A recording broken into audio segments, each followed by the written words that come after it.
Ben and Jerry's Ben Cohen.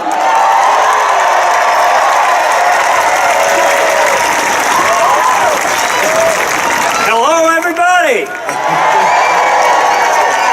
What a beautiful day for ice cream in Montpelier.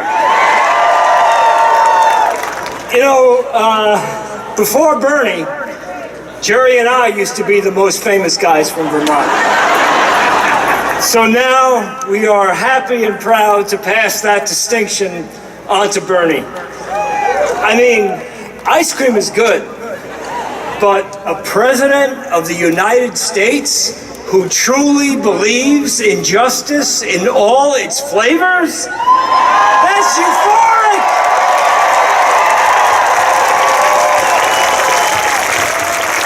You know, the trajectories of Ben & Jerry's and Bernie are pretty interconnected.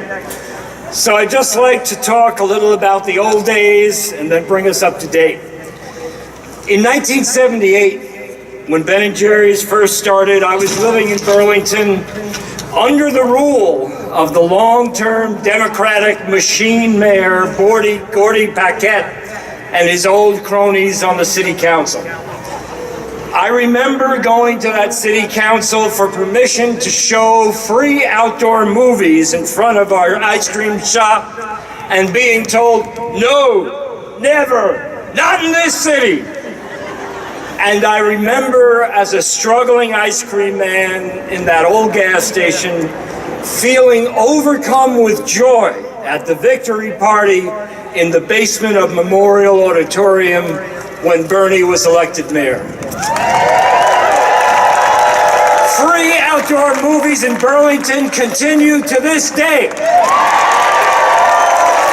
But during those early days of Bernie's administration, the old guard controlled the city council and they thwarted anything and everything Bernie tried to do. So Bernie did some basic common sense stuff that the good old boys just couldn't argue with. Bernie's staff conducted the first audit of Burlington's pension system in a quarter century. They moved the city's money into higher yielding accounts. They raised fees for building permits and for utilities that dug up the city's streets. They ended the city's old crony insurance contracts and opened them up to competitive bids. Altogether, Bernie saved the city of Burlington hundreds of thousands of dollars. The old guard couldn't stop him, and next election they were voted out of office. Then Bernie was faced with a plan left over from Mayor Gordy to privatize Burlington's waterfront on Lake Champlain with expensive condominiums. Bernie fought that plan in court, and instead of high-end condos on the shoreline, he and his team created a public park, a community boathouse, a marina, a bike path, and some residential and commercial development as well. The wonderful thing about Bernie is that he created a city government that put the needs of people first and the needs of business second. And that's exactly the way it should be. There's no reason why business cannot prosper without raping and destroying the very society that supports it. Bernie calls it democratic socialism. I call it social capitalism. And Bernie built a city government that endured. He created CEDO, the Community Economic Development Office. It spawned and supported not only Ben & Jerry's, but other little companies that are now national, like Gardner Supply, Burton Snowboards, Seventh Generation, Magic Hat, and Lake Champlain Chocolates. They all began during Bernie's time as mayor. And CEDO exists to this day, targeting assistance and loans to small businesses, micro-enterprises, and employers who provide livable wage jobs. It was during Bernie's administration that plans were conceived to create a supermarket for Burlington, Today, City Market is one of the highest volume supermarkets per square foot in the country. And it was Bernie who helped Will Rapp take garbage-strewn land at the Intervale and turn it into productive farms that now supply over 10% of Burlington's food. The way Bernie ran the city of Burlington was just good business. But Bernie has always been about more than doing the right thing at home. He's always understood that we're all interconnected.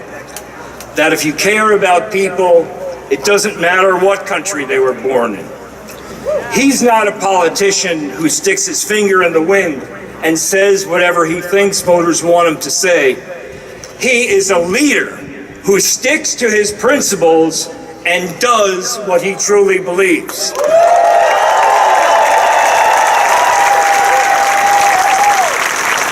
He's always been anti-war. He's always been for solutions based on peace and justice.